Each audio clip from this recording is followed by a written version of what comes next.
All right. Welcome to Get Rich 101. I am your host. I'm Sekou Wrights, and I am many things, among which I am a survivor of a hemorrhagic stroke. I've written down hemorrhagic stroke, and that one is I'm laughing about it, about my pronunciation, but it's very, very serious thing. It's a very serious thing. Of 100 people, only 17 people live to tell the tale. Everyone else, 83 people die within the first 4 weeks of having it. So I am blessed. Ashe. So thanks to everyone that's been helpful to me. Thanks to Rev Mel. Thanks to Fee King. Thanks to New Thought Media Network. Thanks to everybody that's been such a help. And thanks for reminding me that now is better than perfect. As I said at the end of the show, I'm going to say at the beginning, now is better than perfect. Ashe. Okay. So, taking my notes off from my mom. I know I haven't printed them out and put them on the laptop yet, but I got them right here, Mom. So, presentation topic. Presentation topic is the same one that I've had the past couple of days. The same one. Well, first of all, let me give you a disclaimer. What I do is what I do for my own edification. So be careful doing what you hear me say, because I'm doing my own thing. So do your own thing, add your own research, talk to somebody, talk to a financial advisor. That's what I'm advising you to do. Talk to a financial advisor. Okay, so now that I got that disclaimer out of the way, what's interesting is what I've been talking about the past couple of days has been caught up from the boycotts. When the boycotts have been trickling down to these big companies, and the companies are losing bits of money. And Fee told me that this happened. All of this happened by us going to brunch on Sunday, and I didn't even catch all of that. But anyway, she said that caught up everything in return, and what came out of that was me looking into stocks from these big companies to see how much they've fallen, and then me saying, "All right, I'm going to go ask my financial manager about it to see what he says." Now that is a funny thing. That is a funny thing, because that has been a trip. Because the first time I called him, I was expecting something very simple. I was expecting him to say yes or no. Yeah, you should buy this one. No, you should buy this one. That's what I was expecting. But then he started talking. I was like, what? What are you saying? So I said, man, listen, I'm coming in my laptop. You do it, and let me watch you do it. And so, or, watch over my shoulder as I do it. So anyway, I went to fulfill that yesterday. And again, new things happened. I was like, what? So reminder, we are simply trying to buy stocks in companies that have fallen. They're falling because of the boycott. Because just because we're boycotting the stores doesn't mean we can't buy the stock. We buy the stock low because when it's low, it's going to get better. It's going to get better. Now, that is a mental gymnastic that a lot of you have to do. A lot of you have to make that mental gymnastics, right? That the company that's doing bad is going to do better. Now, that's hard for a lot of you to follow, I understand. But I am there now. I'm there now because I've seen it happen with my previous stocks. So anyway, I'm talking to my financial advisor, and he's showing me the things, and he shows me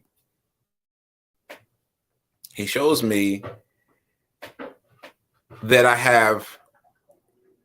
First of all, he takes me to the Roth IRA section. Now, for those of you that don't know, Roth IRA is like a 401k, right? It's like a personal 401k. And there's some differences that I won't get into now, but there are some differences. And I was like, you want me to go into my Roth IRA? Like, what? And he said, yeah, I want you to go in there and then buy an ETF. An ETF. So again, an ETF is like buying a whole aisle of a supermarket. Like you're going to go to the ice cream aisle, and this is the ice cream aisle. They had all the different kinds, all the different kinds. Instead of choosing one carrier of ice cream and getting that one carrier, like you don't want to just go in there and buy Baskin Robbins. You don't want to go in there and buy Baskin Robbins, right? You want to buy everything on the aisle, right? So that's what he's saying. So he takes me down the aisle. He says, I have 3 things in my Roth IRA. The S&P 500, we've talked a lot about that here. And then I've got 2 things I don't even remember. I don't even remember what they were, right? Like I just bought them based on some Google tip. You know what I mean? Like I was just buying. So I was just buying based on a Google tip. And this is very important. This is very important. You do not need to know what you're doing to make money on the stock market. Because I did not know what those 2 things were. I didn't know. I just what Google says I should get this, get it. Oh, Google says I get that, get it. Right? But I did not wait. I did not wait and say, oh, well, let me think about it. Let me think about it. I just did. I acted. Now, both of the 2 of those things, I'm discounting this S&P 500. S&P 500 is the way to go. It's always the way to go, S&P 500. But the other 2, they weren't doing much. They were doing, I don't know, they were doing terrible. Maybe they were doing okay. But what mattered is my financial advisor was able to liquidate one of them and then use that money to go buy the ETF for the companies that are currently going down. So I hope you got that. I hope you got that. I'm gonna try it again. So he was able to liquidate what I already have, right? And then use that money to buy shares of this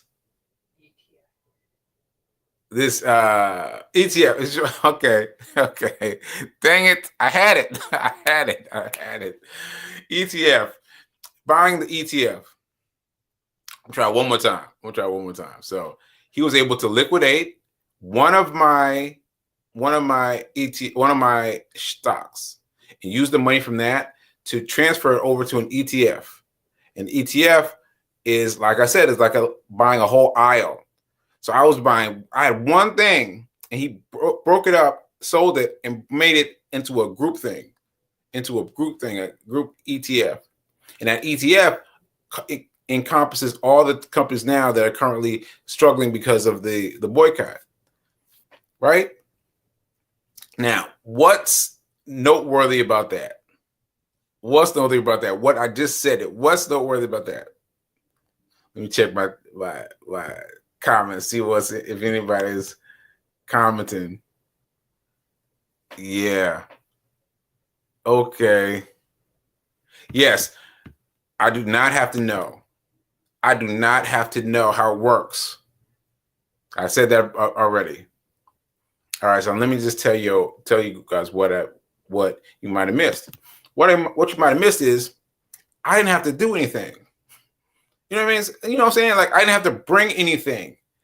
I walked into Charles Schwab yesterday, empty-handed, and left empty-handed. Like I didn't have to do anything. I didn't have to get some money. I didn't have to rob Peter to pay Paul. Like it was already in there. And so me buying this asset that turned out to be an okay asset was a benefit to me because he was able to liquidate it and buy something else with it. So he sold 2 shares of whatever it was. I don't even remember what it was. Like that's how it doesn't matter, right? He showed 2 shares of it and used those 2 shares to buy 5 shares of the ETF that is holding it down for the companies that are now under duress. right? So you've got to get past. You got to get past your ideas about the company being up again. You got to get past that. You got to get past that. These are big companies. These are, Apple, Amazon, Target. They're gonna figure it out. They're gonna figure it out. Eventually, they're gonna figure it out. And so our boycott them is gonna bring them down so much. Ultimately, they're gonna come back up. And so what we need to do is buy while they're down. Buy while they're down. And so here's the big news. Here's the biggest news possible of yesterday. The biggest one possible is I was getting ready to leave. We were saying our goodbyes. He says, "Yeah, I'm doing the same thing." I said, "What? You doing what now?" He said, "Yeah, I'm doing the same thing." And I was like, "What?" So imagine, if you will, your financial advisor, the person who knows everything, is doing everything, tells you that he's doing the same thing that you're doing. The same thing that you're doing, he's doing. I was like, oh, I'm on Easy Street now. I'm on Easy Street now. So I sat back there and I was like, oh, hold on, man. Let me tell me about what you're doing. And so he's got some different ideas about where to get out of it, like where he's going to sell it or whether he's going to continue it. But he's getting in now. He's getting in now. And let me tell you what the name of the program is. Bless you. Let's see. Okay. He said the SHG. No, SC. See, that's another thing. I have to focus on tickers. I have to focus on tickers because they get squirreled in my mind. And yet I'm still playing. I'm still playing on stocks. I'm still playing with the stocks. And so you don't need to be perfect. You need to be perfect. You just need to get the thing right. You get your thing right. So SCHG. That stands for Schwab US Large Cap Growth. Growth. The G, what I remembered of that was the G, the last letter. The G is for growth. G is for growth. G's for growth. G's for growth. But he presented me with some other options yesterday. And I was like, nah, man, you said G's for growth. I'm growing. Let's do that one. And so that's what he bought. He sold that 2 shares, and then he bought 5 shares conversion into a huge pot, a whole aisle of different things. So that's really great. The fact that he's doing the same thing as me, tremendous idea that he's doing the same thing that I'm doing. That's great. That's great. And I want to show you, what's his name? His name is Mark Tilbury. I wanted to show you Mark Tilbury. And I wanted to point this out. I've played him before. Mark Tilbury is a millionaire. Here we go. Oh, the stock market's just crashed. How can I use it to make money? Well, I actually made most of my millions during times like these. So here are 3 strategies you can use. First, buy when there's blood in the water. When the market crashes, think of it as buying stocks in a cheap sell. Second, make sure you're diversified. This means spreading your money across different baskets of asset classes. Third, keep your eye on the long game. When things come crashing down around you, it can be really tempting to sell, but holding on has always worked out for me. All right, I'm gonna play that again because he talks kind of fast. It's a very quick video. I'm gonna play it again. All right, here we go. Oh, the stock market's just crashed. How can I use it to make money? Well, I actually made most of my millions during times like these. So here are 3 strategies you can use. First, buy when there's blood in the water. When the market crashes, think of it as buying stocks in a cheap sell. Second, make sure you're diversified. This means spreading your money across different baskets of asset classes. Third, keep your eye on the long game. When things come crashing down around you, it can be really tempting to sell, but holding on has always worked out for me. All right.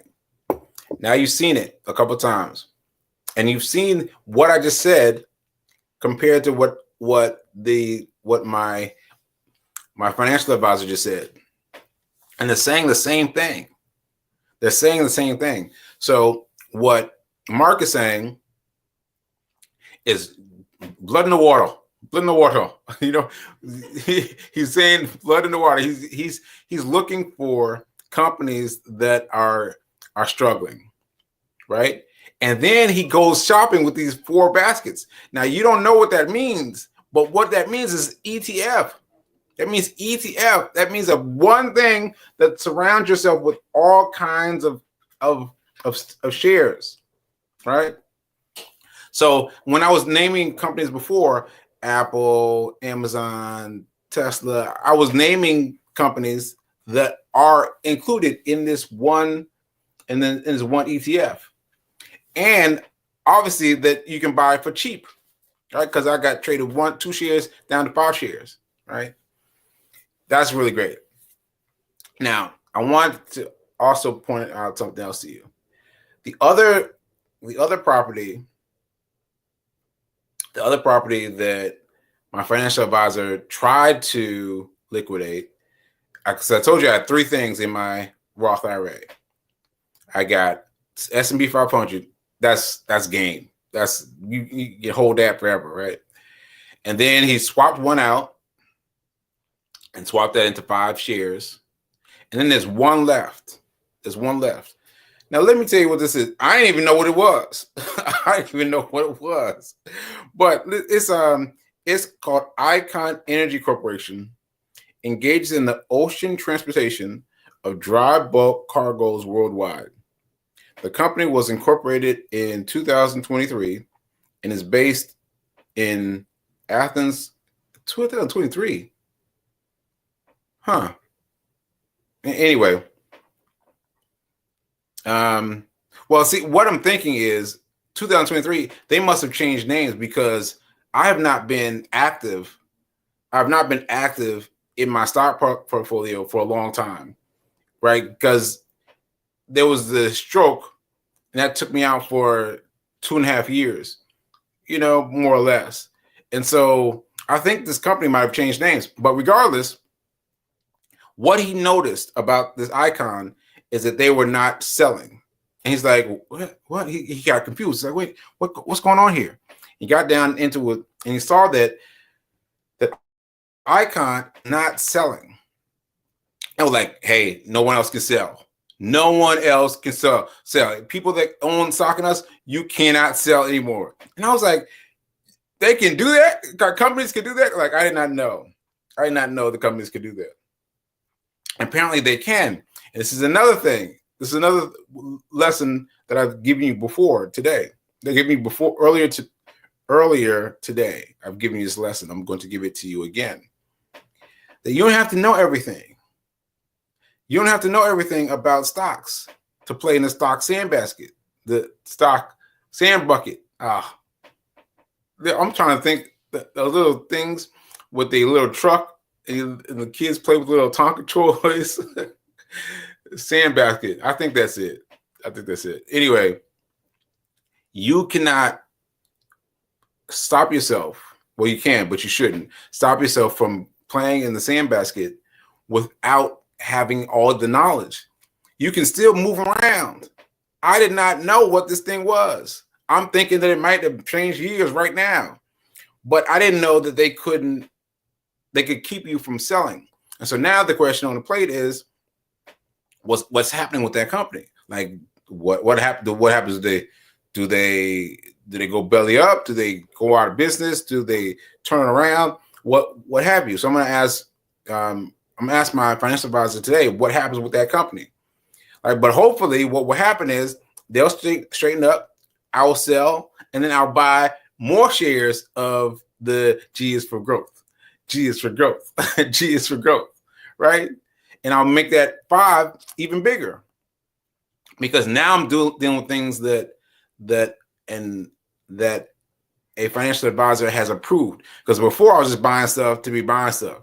I looked up on the S&P 500. I looked up and focused on that. But those other 2, I was just buying things to buy things. You know, even the whole having a Roth IRA was buying things. I must have had a Roth IRA for a year, at least a year. At least a year. It was just sitting there, 0, 0, 0, 0.00. Roth IRA, 0.0. And I was like, I can't do nothing. I can't do nothing with that. And then I put a little bit in. And I put a little bit in and it jumped. I was like, oh. All right, so I put a little bit more in. I put a little bit more in. Put a little bit more in. And so now it's growing.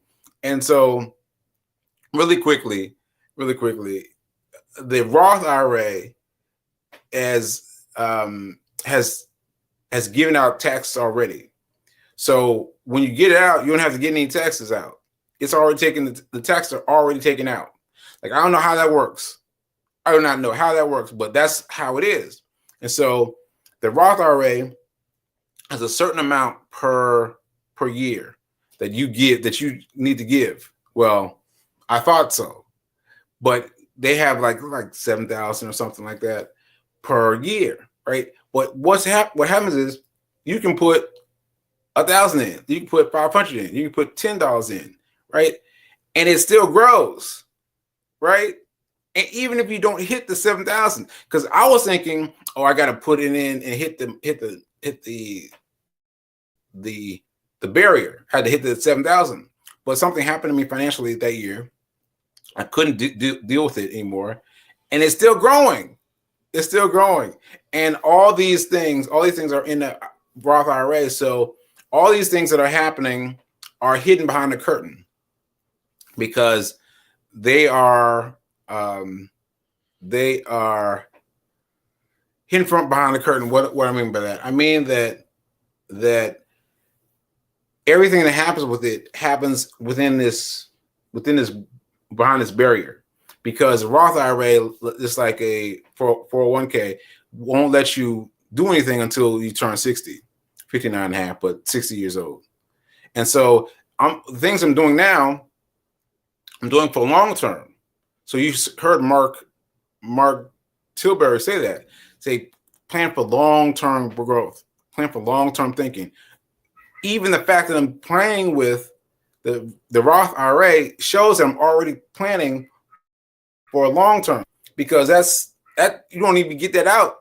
You can't even get that out until you turn 60, right? You can't even get that out until you turn 60. So this is just about buying the assets, converting them into an ETF, and watching it grow. Watching it grow. Watching it grow. Ashe. All right, so let me check my messages. B King is saying from the kitchen, is saying invest now in this current political season. Ashe. Invest with what you have. Yes, invest what you have, people. I keep telling y'all, my first investment was $1. I remember it like it was yesterday. $1. I was so scared. Y'all. I just knew it was going to disappear. I knew that dollar was going to disappear overnight, but it didn't. It did not disappear. It did not disappear. And it kept growing and growing and growing. So invest with what you have. Like, I met this guy. How much time do I have? Yeah, I can tell this story. I met this guy in Nashville. I was out jogging, and I heard somebody yelling, and I turned around, put my headphones down, and this guy was like, hey man, 409, that's my number. For those of you that don't know, 409 is the number of days that I was running when I was hit with a stroke, hit with a hemorrhagic stroke, right? Hemorrhagic stroke. And so I was out running. Like, this was a big deal. I was out running, and I was wearing a 409 t-shirt because I got 409 t-shirts made to honor the fact that I beat 409, and now I'm even past 409 again. Now I started running again. I'm at day 800. Like, wow, right? But anyway, he called me over. He's like, hey man, that's my number. I'm gonna play my number. I was like, what, 409? He's like, yeah, that's my number. It's my birthday. You wearing the shirt means I need to play the number. I'm gonna go play it. And I was like, okay. Like, I'm already developed new ideas about the the sweepstakes, the what? The lottery. Thanks, V. The lottery, right? My mind had already been turning to that. And I was like, all right. So I went off and running. And I went off running and I came back around and then I ran into him again. He was again yelling at me and said, hey man, I just put that money down. I said, what? He said, I just put that money on 409. And my speaking then was really poor, but I tried to explain to him. I was like, no, man. Like my face must have been like, it must have been contorted. Like, what are you talking about?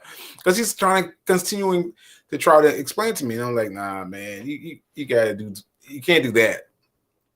If you want to buy lottery tickets, take out $1 and buy stock.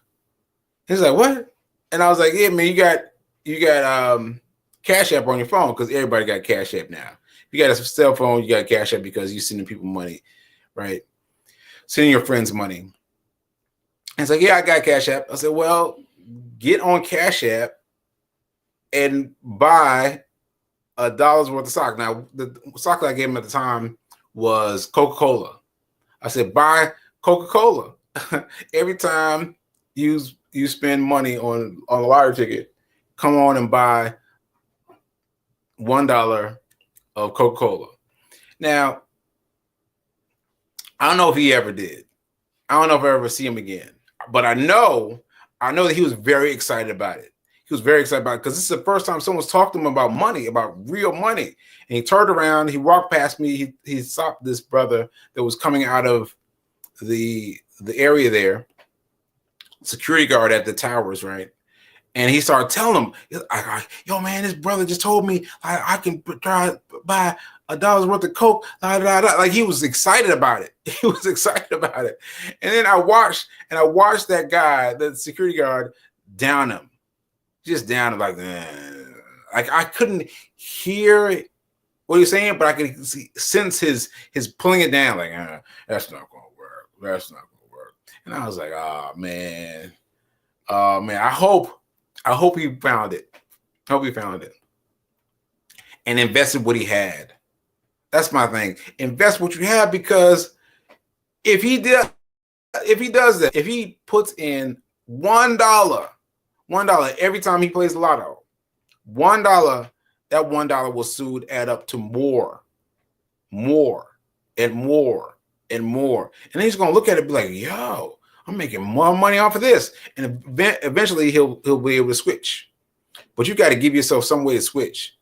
That's what you got to do. You have to give yourself some way to switch, because we're telling you to invest with what you had. And you're like looking at us like, I don't know. I don't know if I got the money. Yes, you do. Yes, you do. You got the money. You got the money. You know? Come on now, people. Come on. All right, let's see. Yes, invest from where you are. Invest from where you are. Ashe. Invest scared. Invest without all the knowledge. Follow me and I will show you the best way to get started. She put that in as an ad for me. Follow me and I'll show you the best way to get started. Because you got to be scared. You gotta be, not have all the smart, not have, let me see, I'm running out of time. Let me just finish this. What I found out is that smart people don't do well at the stock market, because smart people, get this now, want to control everything. They want to know where everything goes. You can't play the stock market like that. You get your one thing and follow it. And so I'll help you out. You follow me and I'll help you out. Okay. All right, folks, I'm out of time for today. Oh, so for those of you that know, yikes, tomorrow I'm going on a trading exhibition. I'm gonna call it exhibition. A trading expedition. So yeah, I don't know if you're gonna see me on Monday or Tuesday, but I feel like I want to broadcast while I'm in LA. while I'm in LA. I want to, but we'll see how it measures with the people. But yeah, I'm going. So wish me luck. I've done a little bit of trading on Zoom, but this is my first time coming out of myself and surrounding myself with people who are trading at different levels. So I'm still scared. I was up early this morning, 5 a.m. like, woo. So we're scared, but we're doing the right thing.